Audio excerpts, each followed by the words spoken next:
Like it or not, the senior and elderly population is vulnerable to negligence committed by medical professionals, nursing home and assisted living facilities, pharmaceutical and medical device companies, insurance companies, and everyday individuals and businesses. The Injured Senior Podcast is here to help.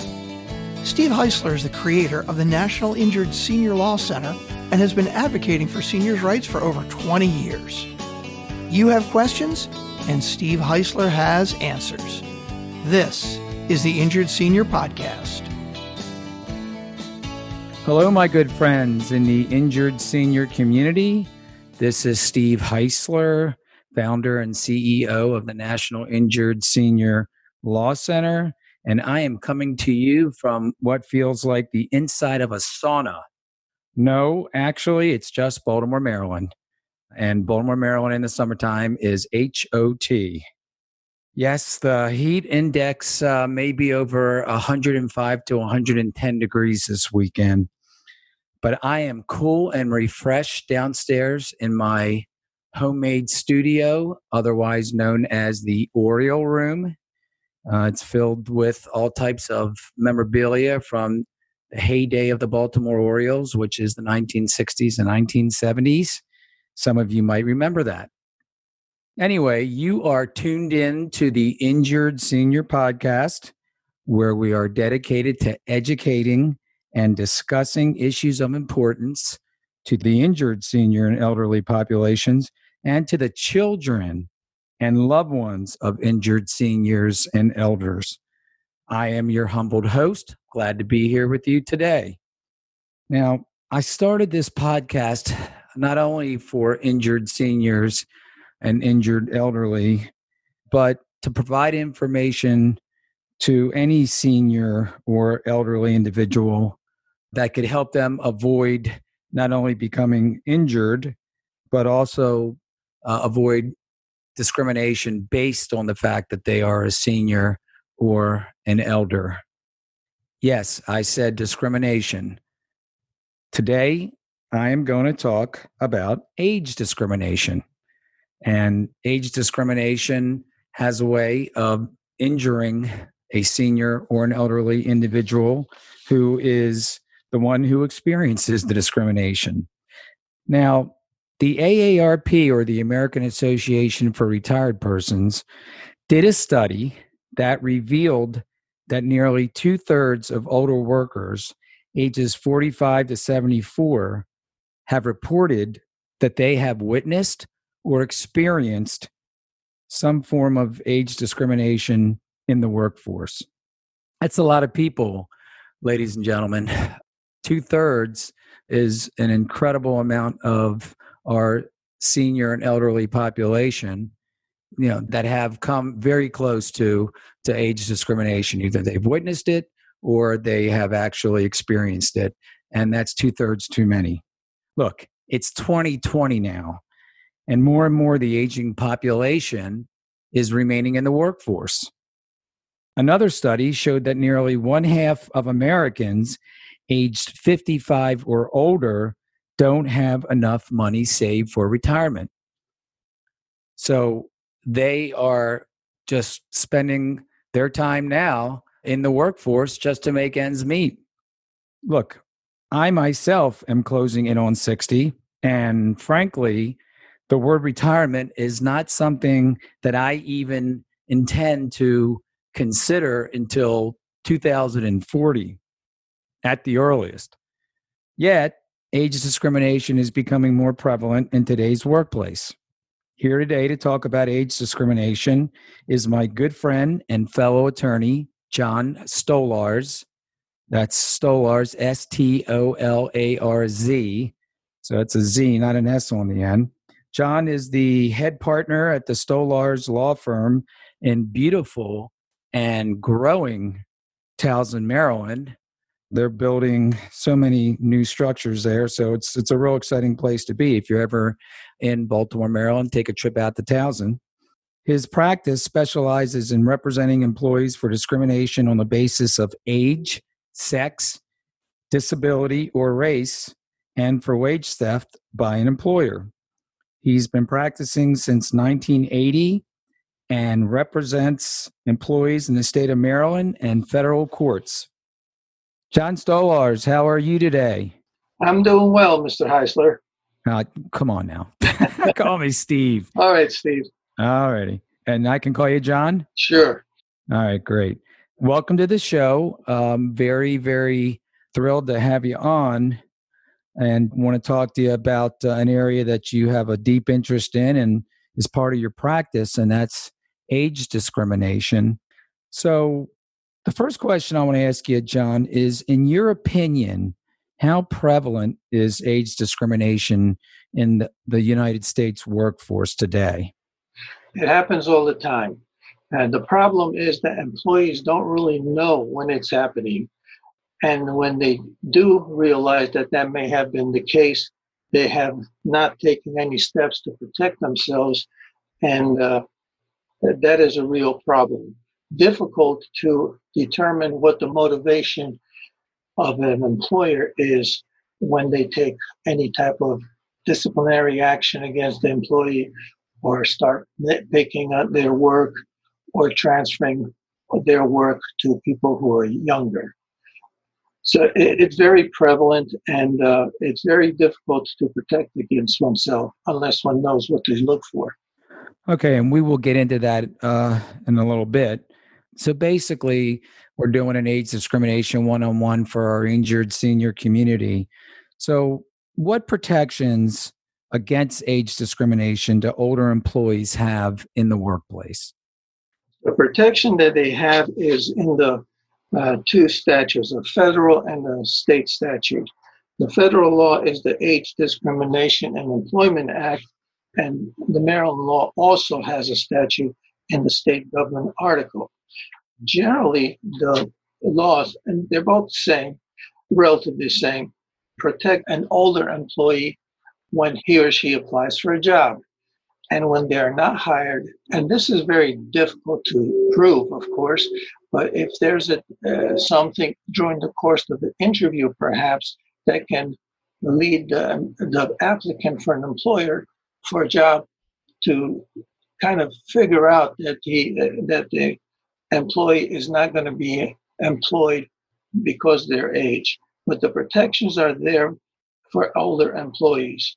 All right, and older employees, do they actually identify what that age begins at? Well, generally, and under federal law, an employee over the age of 40, if that employee feels that there is discrimination going on because of a preference, for example, to younger employees, that entitles the employee to proceed with an action against the employer. Under Maryland law, there is no age limit. Under Maryland law, an older worker, if there's a preference for a younger worker, for example, or if the employee is not getting jobs, but a younger employee is getting those jobs, for example, it doesn't matter what the age is. Okay, and I just want to point out that obviously the Injured Senior podcast that we're on right now, this production is going across the world. So while you're talking about Maryland, we've got listeners from all over the world in all 50 states.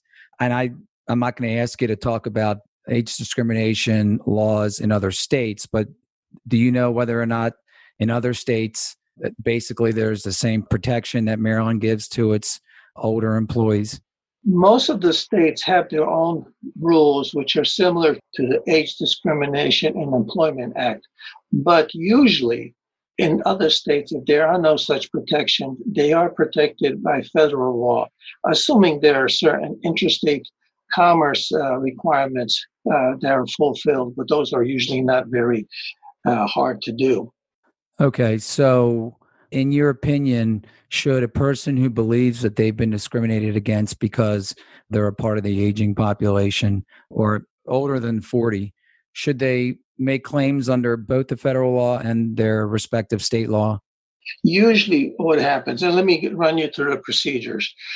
Once the employee determines that there may be some sort of age discrimination going on. If the person is still employed, the first thing that person should do is contact their HR department and make a legitimate complaint about that.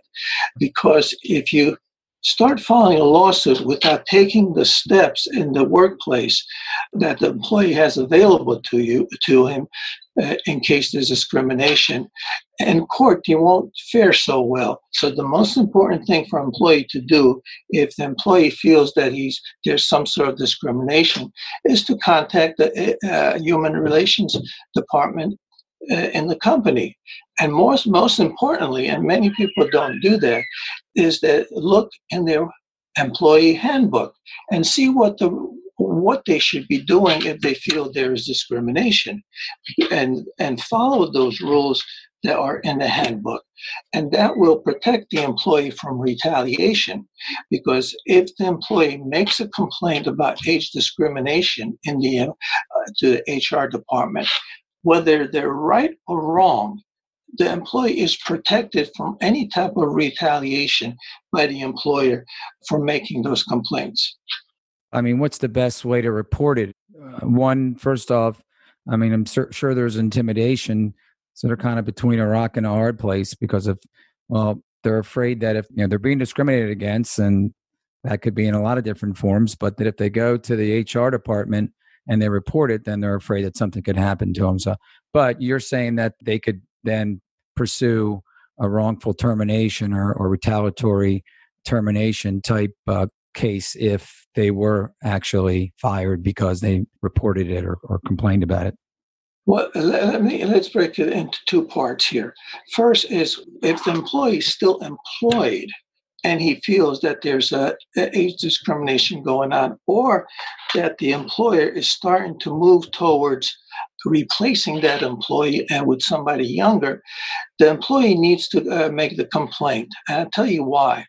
Is the employee doesn't make a complaint, but then goes through the EEOC process, and the employer will say, well, we will have taken the necessary steps to correct the problem. You see what I mean? Got it. Right. So that's why it's important to raise it in the workplace if they're still employed there, so that the employer cannot later on come in and say, oh, we would have taken care of the problem if they was told us something about it. I hear those type of complaints in age, race, sex discrimination all the time. In fact, I just got a case to look at the other day. The employee this was a sex discrimination case, and there were employees talking about her, sending emails to her, and doing things like that, lewd emails. But the employee never talked to the employer and to have these employees stop that conduct. And because of that, the case is going to really not go anywhere. And same thing with the age discrimination. If the employee takes steps and with the HR department or follows the rules in the handbook, the employee is theoretically protected, and the employee should take certain steps. If the employer does not take those steps, then the employee is justified, if the conduct doesn't stop, to proceed with filing a charge of discrimination with the EEOC or the Equal Employment Opportunity Commission or the Maryland Commission on Civil Rights. And I'll talk about those two a little later. Okay. Is the best way to report it, is it best to just walk into the HR department and start talking, or should you put it in writing? I always advise my clients to put everything, any communication with the employer as far as reporting an event or something, to put it in writing, because then it's memorialized. This leads me to something else. That if an employee feels that there is age discrimination going on, the first thing that employees should do is keep good notes. Keep good notes of what happened in the workplace, what was said, who said what, and keep those details and as they go along until they feel enough to be able to approach the HR department. Now, I say the HR department, but different companies in their handbooks prescribe a procedure. Sometimes that procedure is to calling someone in a different office, especially if this company has many different offices. That procedure may be to call someone in the corporate headquarters to address that issue. But the employee should always put things in writing. If there's email access, send an email confirming a meeting that took place and regarding what was said. And that way, the employee will protect themselves. Now, in case of a wrongful discharge because of, and the employee feels it's because of that person's age, well, at that point, there really is no sense in going to HR department unless there is a procedure to appeal the termination. Once the person is terminated, or if the employee goes through the HR department and does not feel that that the problem has been resolved, the next step is to file with the Equal Employment Opportunity Commission, or the EEOC, what is called a charge of discrimination. And this is a prerequisite to any type of lawsuit that can be filed. Now, I practice in Maryland, and this is probably prevalent throughout the United States. Once you file with the Equal Employment Opportunity Commission, they usually send that over also in Maryland to the Maryland Commission on Civil Rights, which is the state version of the EEOC. And it doesn't really matter, but there are some differences in terms of how much time you have to make a complaint. And this is important because if there is discrimination, or employee feels there's discrimination, the employee has 300 days from when the discrimination ended, and that's a tricky question. When the age discrimination took place, to file a charge of discrimination. And is that with the EEOC? The EEOC, the Maryland Commission on Civil Rights, it's if you have to file within 60 days after the discrimination takes place. If you do not do that, then you cannot file a lawsuit after that. Okay, but I don't want to confuse our injured senior community. So Maryland is Maryland, and it probably is different in other states if you want to go by the state way of doing it. So no matter what state they're in order to make a federal claim that they've been the subject of age discrimination, they have 300 days from when the discrimination ended, or? Well, if it's a continuing type of action, it's from from the last date. But that's always a tricky question. What's continuing action? Discrimination taking place is a tricky legal question.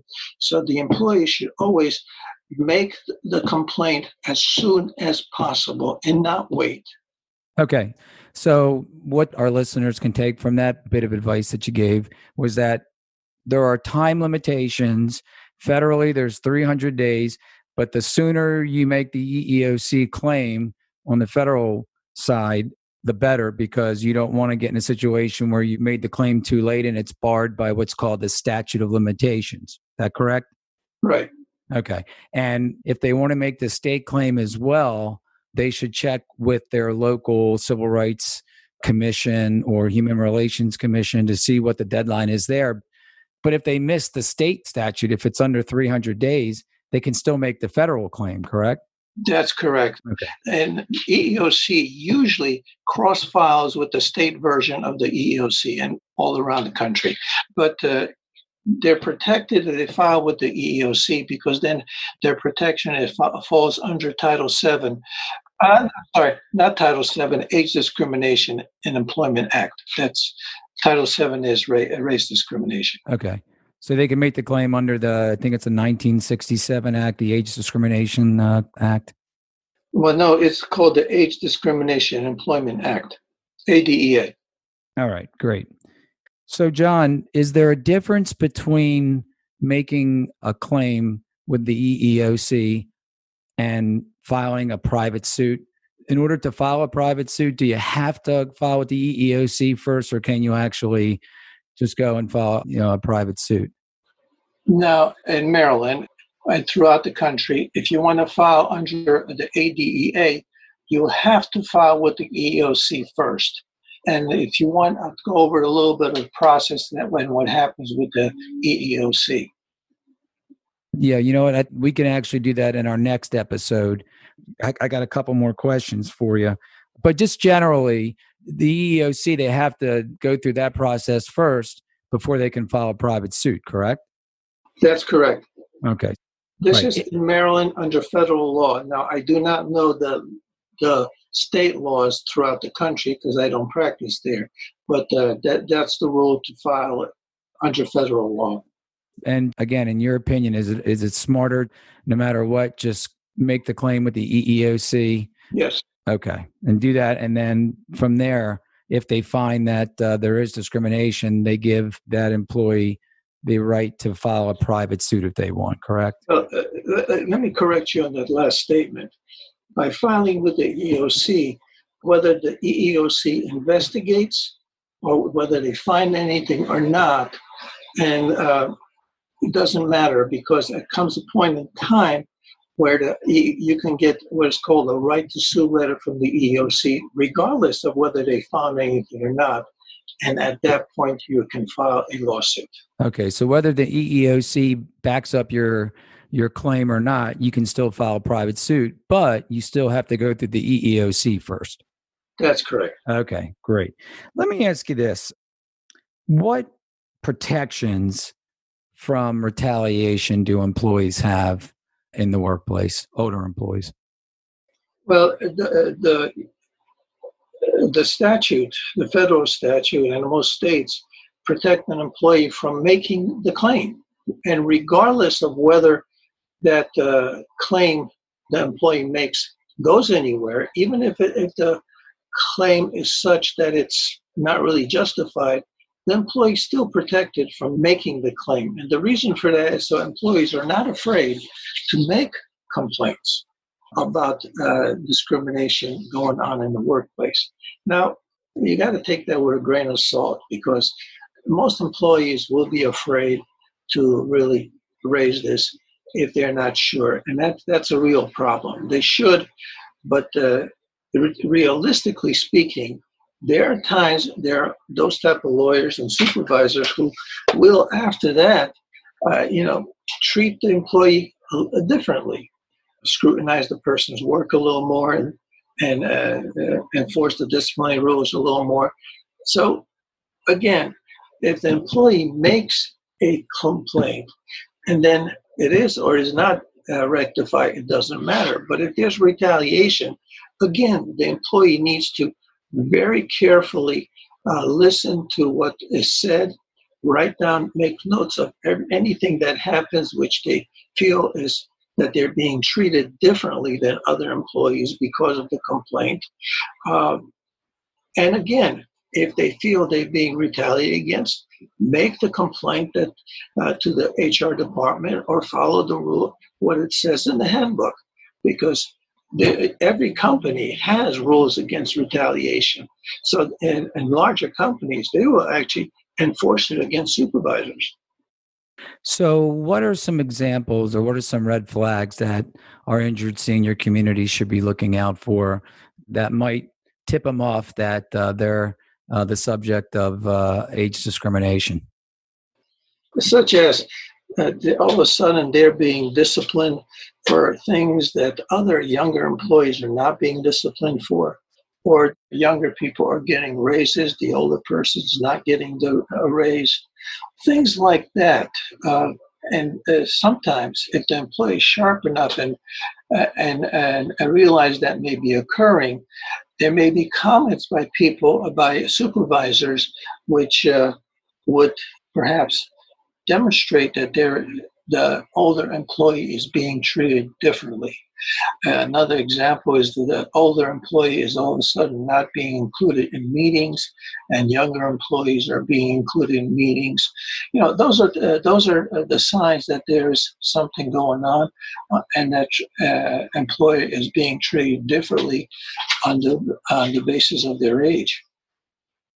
And you said at the beginning of the show that it's extremely prevalent. So is it more of a cumulative thing where it happens more over a period of time where there's remarks from supervisors? And by the way, it has to be supervisors or someone from management. If a co-employee is making remarks about a person's age in the workplace, that's not actionable. It has to be somebody who represents the company. Let me make a comment about that. Yeah. If someone is harassing, a co-employee is harassing a person because of their age, now that's not really discrimination, but it may be discrimination.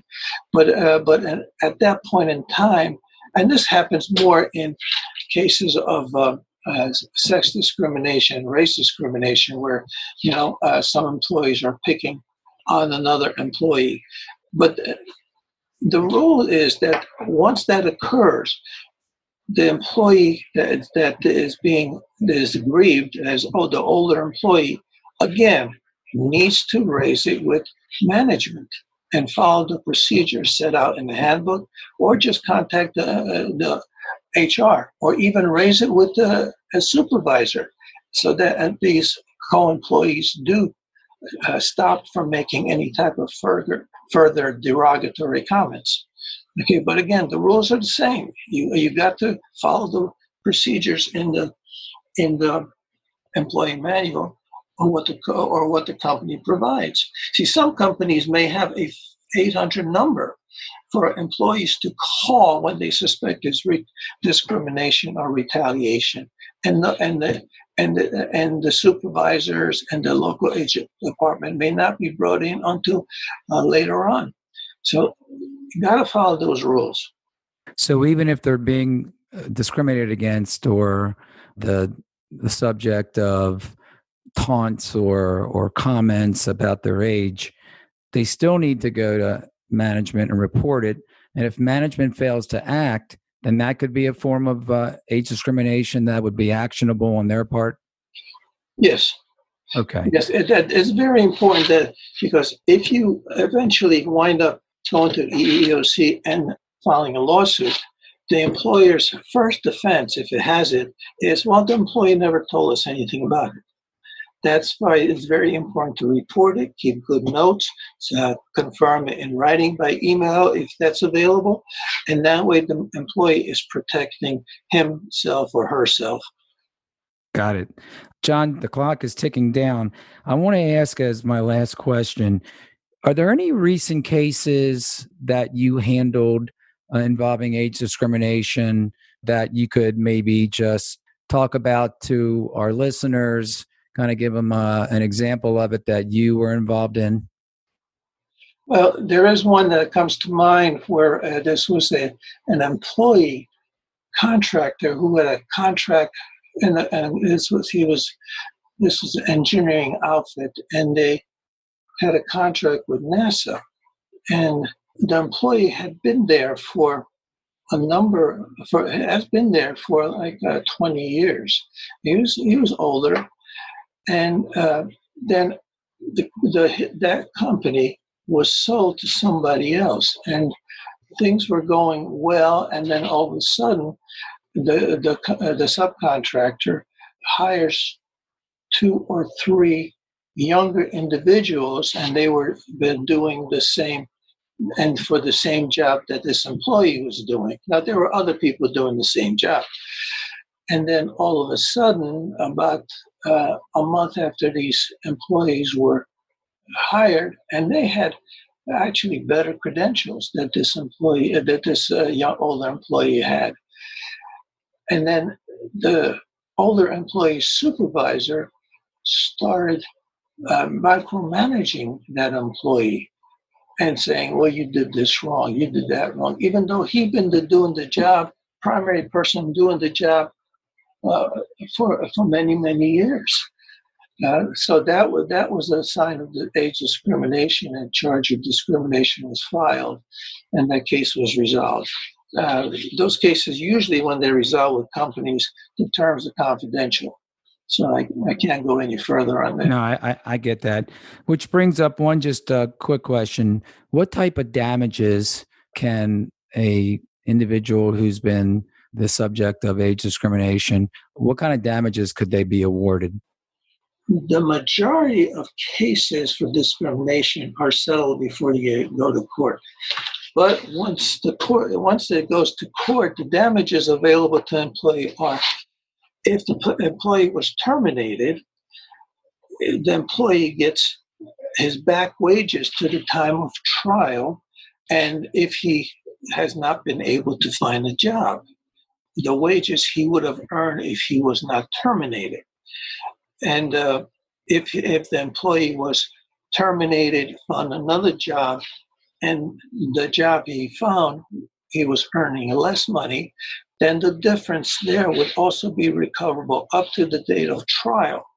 Now, after trial, the court can award 1 or 2 years worth of, in unusual cases, front pay or wages going for a year or more. But those are unusual cases because one of the things, once an employee gets terminated by a company, if he wants to bring a lawsuit file a charge of discrimination and bring a lawsuit, he should be looking for work. And if this type of case goes to trial, at trial, the employee is going to have to, if the employee wants his back wages paid, must show that he was in fact looking for work, and by naming the companies he looked, when he looked, and that's part of his case. Now, if the employee has not been terminated, but if the employee has been, for example, denied raises, and the raises which are given to younger employees, the older employee can get the difference between, get the raises that he should have received had it not been for the age discrimination. Okay. The lost wages is the first part. The second part is there is an award for emotional distress, humiliation, embarrassment. Many employees are faced with the loss of their house because of they cannot pay the mortgage, cannot pay the bills. There's a lot of emotional distress. So emotional distress damages are also available in discrimination cases. The last part is if the employee goes to court and is successful, the court may award the attorneys, the older employees, attorney fees for bringing the lawsuit and costs. Those are the primarily the damages. Now, the law also provides that if the employee has been terminated, they can be reinstated to their old job if the employee wants it. Although that's not always a good remedy because the person goes back to work and all of a sudden everyone's hostile towards that employee because he got it over on the company. Yeah, well, that makes sense. What about punitive damages? Are there cases that are so egregious and evidence of malice on the part of the employer? Does the act provide for punitive damages in some cases?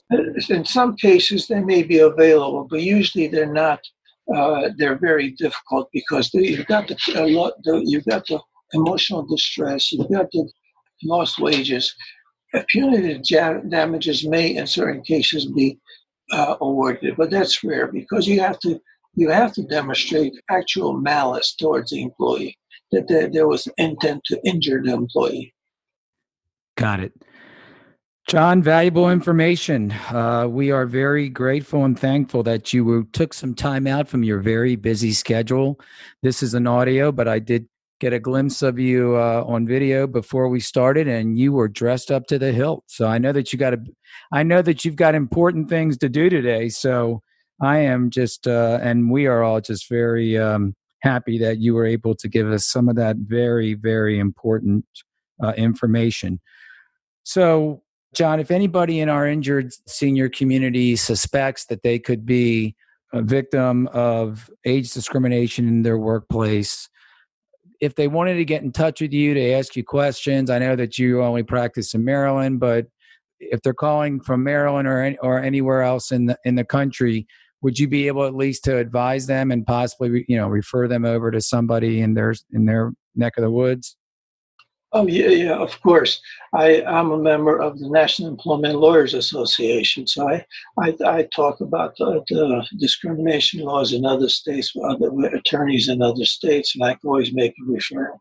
Okay, so how do they get in touch with you if they want to reach out to you? My phone number is 410-532-7200. All right, and how about by email? My email is Stolarz, my last name Stolarz @verizon.net. Got it. And if they want to go to your website and check out your website, what is that web address? www.stolarzlaw.com. Excellent. Excellent. John, thanks again. I want to have you back on the show for another episode.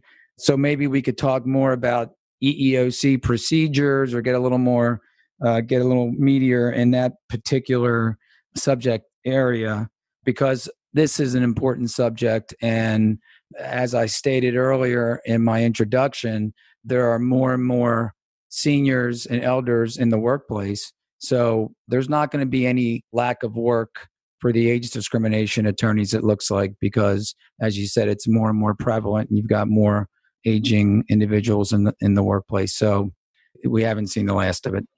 So that's it for today, Injured Senior Community. If you have any legal questions for us at the National Injured Senior Law Center or want us to investigate a potential case, please email me at steve@injuredseniorhotline.com.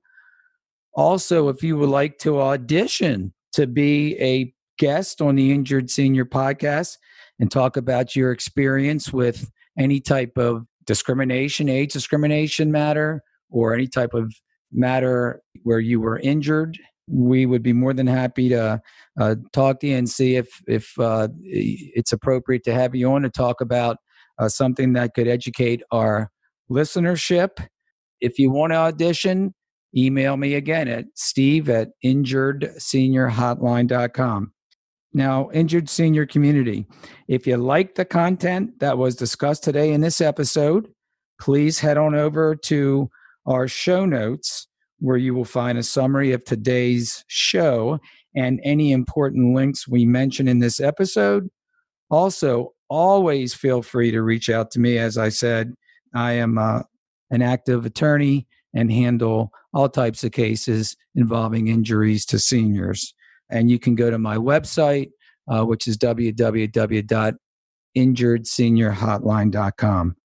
Also, please subscribe to the podcast on your favorite platform. And if you can, rate and review. Hopefully you find that the material that we're putting out is of help and assistance to you. Thanks again for listening to today's show. Be sure to tune into next week's show, and I will talk to you next week. Take care, everybody. Bye-bye. Thanks for listening to the Injured Senior Podcast with Steve H. Heisler.